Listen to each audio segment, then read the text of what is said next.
갈라디아서 2장 20절 말씀 한 절이니까 저희들 한 목소리로 함께 읽도록 하겠습니다. 시작. 내가 그리스도와 함께 십자가에 못 박혔나니 그런즉 이제는 내가 사는 것이 아니요 오직 내 안에 그리스도께서 사시는 것이라. 이제 내가 육체 가운데 사는 것은 나를 사랑하사 나를 위하여 자기를 버리신 하나님의 아들을 믿는 믿음 안에서 사는 것이라. 아멘. 애착 이론에 대해서 한 번쯤은 다 들어보셨을 것입니다. 이제 아이를 키우는 부모님이라면 애착 이론에 대해서 또 이렇게 공부도 하고 어떻게 하면 아이를 잘 키울 수 있을까를 이렇게 고민해 보실 텐데요. 태어난 아기가 일정 연령이 될 때까지 부모로부터 어떠한 양육과 그리고 아기가 가지는 아이들이 갖게 되는 그 욕구를 부모님으로부터 충족받느냐에 따라서 그 아이가 이제 안정된 애착을 갖느냐 못 갖느냐가 결정이 된다라고 하는 그런 이론입니다. 안정애착, 회피애착, 양가애착 몇 가지로 이렇게 나눌 수가 있는데요. 안정애착을 가진 부모를 통해서 아이는 안정애착을 형성하게 되고, 그렇지 못하고 회피애착이나 아니면은 양가애착을 가진 부모를 통해서 그 아이는 그것을 그대로 물려받을 가능성이 매우 높다. 그래서 그것을 가지고 아이가 나중에 성인이 되면 어떠한 애착을 갖고 있는지에 따라서 타인에 대한 관계, 타인과의 관계와 세상에 대해서 내가 어떠한 관점으로 바라보고 살아가게 되느냐라고 하는 아주 중요한 토대가 되는 게 바로 이 애착 이론이라고 하는 것입니다. 이것을 한마디로 말하면 콩 심은 데 콩 나고 팥 심은 데 팥 난다라고 이야기할 수 있을 것입니다. 이것과 마찬가지로 우리 신앙도 우리 신앙의 애착이 어떻게 형성되어 있느냐에 따라서 우리가 어떠한 신앙의 모습이 나타난지를 생각해 볼 수 있을 것입니다. 예수님께서 내 안에 온전히 계시는가? 예수님이 나에게 온전히 내 안에서 살아가고 계시느냐에 따라서 나의 신앙의 모습들이 이렇게 천차만별 다른 모습들이 나타나겠죠. 오늘 본문 갈라디아서 2장 20절은 우리가 이미 십자가에 못 박혔다라고 그렇게 선포합니다.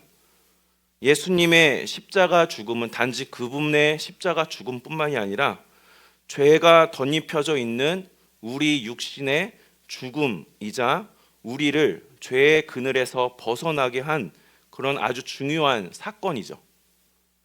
그리고 이제 성경은 이제라고 하는 이 표현을 통해서 사도 바울이 이러한 십자가 죽음 이후에 새로운 삶이 우리에게 시작됐다라고 이야기를 하는데 두 가지를 이야기합니다. 두 가지로 표현을 합니다. 하나는 내가 사는 것이 아닌 오직 내 안에 그리스도께서 사시는 삶이라고 새로운 삶에 대해서 표현을 하고 있고, 또 다른 하나는 나를 사랑하사 나를 위하여 자기를 버리신 하나님의 아들을 믿는 믿음 안에서 사는 삶이다 라고 그렇게 두 가지로 표현한다고 저는 생각합니다.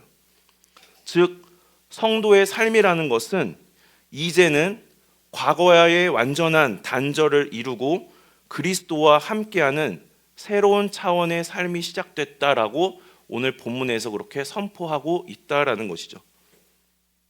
저는 오늘 본문을 이렇게 보면서 한 가지 단어를 주목하게 되었는데요. 나를 위하여 자기를 버리신이라고 하는 이 표현 속에서 버리셨다라고 하는 이 단어에 이제 주목을 하게 되었습니다.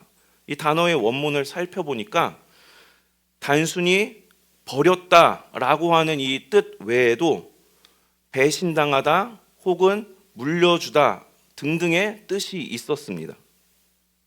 마태복음 27장 46절을 이제 보게 되면 예수님께서 십자가에 달리셔서 마지막 숨을 거두시기 전에 이제 하나님께 외치는 소리가 있지 않습니까?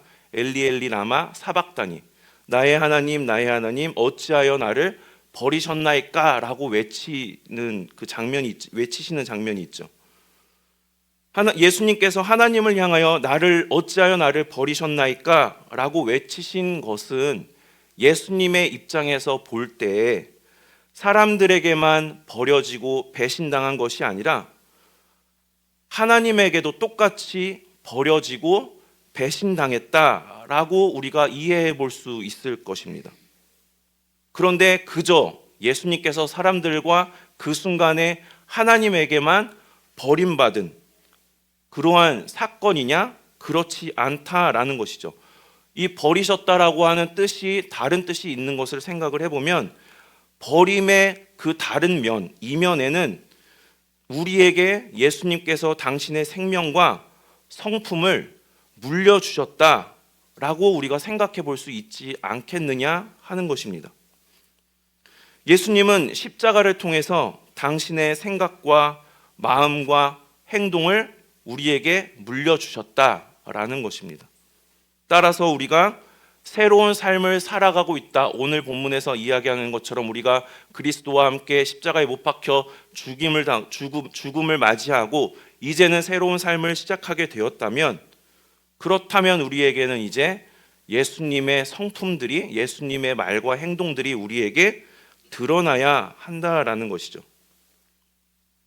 저는 어렸을 때 다녔던 교회에서 이 원죄를 굉장히 강조했습니다. 그래서 이 원죄라고 하는 이 개념 때문에 사람을 악한 존재로 보는 이 성악설에 대해서 저는 이렇게 진리라고 해야 될까요? 그것을 더 신뢰했습니다. 그래서 학교에서 도덕 시간에 뭐 성악설, 성선설 막 이렇게 가르치면 이렇게 저는 성악설을 뭐 이렇게 더 믿습니다. 막 이런 식으로 이렇게 이야기를 했던 그런 경험도 있었는데, 하지만 그렇게 이제 성악설이 진짜다 막 이렇게 해오다가 하나님의 형상을 닮은 존재에 대해서 이제 생각을 하게 되면서 성악설이 아니라 저는 이제 성선설에 대해서 더 이렇게 신뢰한다고 해야 될까요? 그게 맞는 것 같습니다. 우리 안에 본래는 죄가 아닌 하나님의 본성, 하나님의 성품이 우리 안에 심겨져 있었죠. 새겨져 있었는데 그것이 죄라고 하는 두꺼운 옷 혹은 이 두꺼운 먼지에 덮여버려서 하나님의 형상이 가려졌을 뿐이지 우리에게는 다 하나님의 형상들이 우리는 다 가지고 있다라는 것입니다. 우리가 그리스도와 함께 십자가에 못 박혀서 나의 어떤 죄성들이 이제 십자가와 함께 죽을 때 비로소 그 죄의 옷들, 먼지들이 벗겨지고 닦여나가고 우리 본래 가지고 있는 그 아름다운 하나님의 성품들이 나타나기 시작할 것입니다. 결국에는 이 성선설이 맞다고 한다면 이 성선설, 본래 우리의 선한 성품을 회복하는 것은 우리의 노력, 여하가 아니라 하나님께서 그리스도와 함께 하실 때, 그리스도와 함께 내가 십자가에 못 박혀 그리스도께서 내 안에 사실 때에 비로소 그것이 나타나게 되겠죠. 이러한 이야기는 맹자가 이야기한 이 성선설에 기반한 사단이라고 하는 이 개념과 맥을 같이 하는 것 같습니다. 측은지심, 그리고 수호지심, 사양지심, 시비지심 이런 개념이 있지 않습니까? 고통받는 이웃에 대해서 아파하고 불쌍히 여길 수 있는 측은지심은 예수님의 긍휼을 이야기하는 것 같고, 불의 앞에서 부끄러움을 느끼고 수치심을 느낄 수 있는 수호지심은 하나님의 거룩한 성품을 표현하는 것 같습니다. 그리고 나를 낮추고 양보할 수 있는 사양지심은 예수님의 겸손을 의미하는 것 같고요. 옳고 그름을 분별할 수 있는 시비지심은 예수님의 말씀의 지혜라고 이야기할 수 있을 것입니다.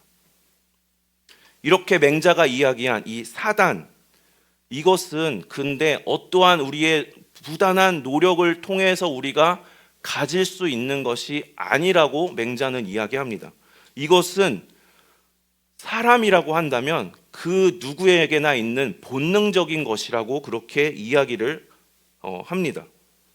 어떤 아이가 우물에 빠지려고 하는 그 찰나에 그 아이를 보면서 그냥 아무 감정이 없는 것이 아니라 그 아이가 빠져서 위험에 처하게 될까 봐 순간적으로 본능적으로 달려가서 그 아이를 구하고자 하는 것이 인간이라면 누구에게나 있는 그런 본능, 본성이라는 것이죠. 이것은 로마서 1장에서도 비슷한 이야기를 합니다. 우리 모두에게는 그저 하나님의 자녀들, 하나님의 백성들에게만 있는 것이 아니라 모든 인간들에게 하나님을 알만한 것이 있다. 하나님께서 하나님을 알만한 것을 심겨주셨다라고 표현하는 것을 보면 이것이 맥을 다 같이 한다고 생각해 볼 수 있을 것입니다. 인간은 본성이 착하기 때문에 본능적으로 나타나게 되는 이 사단이라고 하는 이 모습이 신앙인이 아님에도 나타나는 상식적인 것이라고 하는데, 그렇다고 한다면 그리스도와 함께 못 박혀서 그리스도께서 내 안에 살아 계시는 우리에게는 더 당연하게 어찌 보면 더 당연하게 나타나야 하는 것인데, 그렇다면 우리의 삶을 돌아봤을 때 과연 그러한가? 제가 어느 책에서 이러한 내용을 읽은 적이 있습니다. 우리는 예전에 불가능하다고 믿었던 것을 남김없이 쪼갤 수 있는 핵의 시대에 살고 있다. 우리는 원자를 쪼갰을 뿐 아니라 이혼과 유기로 가정을 토막냈고 인종차별로 지역사회를 분열시켰으며 성전과 내란으로 국가를, 흡수 합병을 통한 문화를, 그리하여 이제는 자기를 분할하기에 이르렀다라고 하는 책의 내용을 본 적이 있습니다. 누구에게나 이 평등하다라고 할 수 있는 이 생명의 보편적 가치를 쪼개어서 내 생명은 그 무엇과도 바꿀 수 없는 너무나도 귀한 것이고, 반면에 타인의 생명은 물질과 정치적인 어떠한 이유나 기타 여러 이유들로 치환하고 있는 세상, 물론 옛날부터 그래 왔습니다만 우리가 지금 그러한 세상 가운데 살고 있는 것 아니겠는가? 그렇다고 한다면 우리 본능에는 사단의 마음이 있다고 하는데 그 본능이 가려지고 감춰져서 사라져버린 시대 가운데 살고 있는 것 아닌가? 그런 세상이니까, 그게 상식이니까, 사라진 게 오히려 지금은 더 상식이니까 우리도 그렇게 살아도 상관없는 것 아닌가? 그러한 세상에서 그러한 사람들에게조차 우리가 어떠한 사람들로 불리고 있습니까? 예수 믿는 사람들이 더 지독해, 이런 얘기 많이들 하지 않습니까? 그런 얘기가 이제 너무나 흔해져서 이제 별 감흥도 없는 그런 상황인데, 예수 믿는 사람들이 더 독해, 더 지독해 라고 하는 말이 심심치 않게 나오는 것은, 우리가 그러한 말을 들을 때 우리가 과연 그리스도인으로서 새로운 삶을 살고 있다, 내가 이제 그리스도와 함께 십자가에 못 박혔으니 내가 그런즉 이제는 내가 사는 것이 아니요 그리스도께서 내 안에 사시는 것이라고 말을 하기에 무리가 있지 않겠는가? 당연한 것을 당연하게 여기지 못하는 이 시대 속에서 바라기로는 우리들은 그리스도와 함께 못 박힌 자들임을 우리가 기억할 수 있으면 좋겠습니다.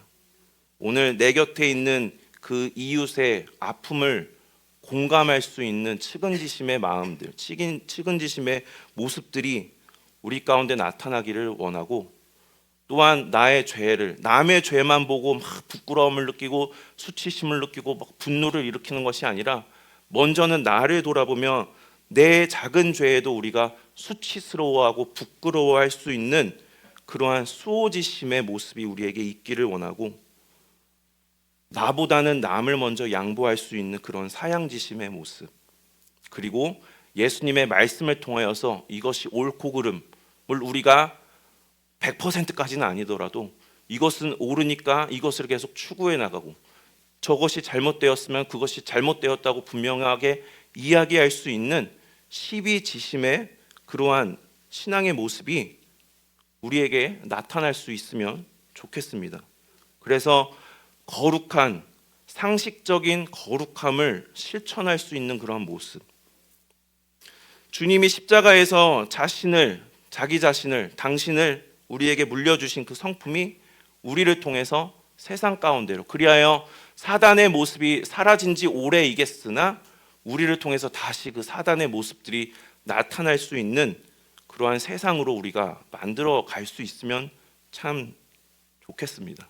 저부터도 그러기를 소망하고, 누구에게나 있는 이 사단의 마음을 넘어서 오직 그리스도인들만 보여줄 수 있는 코람데오의, 그리스도께서 우리 안에 살아계시는 코람데오의 모습이 우리 안에 나타나기를 소망하면서, 그리스도께서 그리스도와 함께 내가 십자가에 못 박혔다라고 하는 이 고백과 함께 우리가 그 마음을 되새길 수 있으면 좋겠습니다.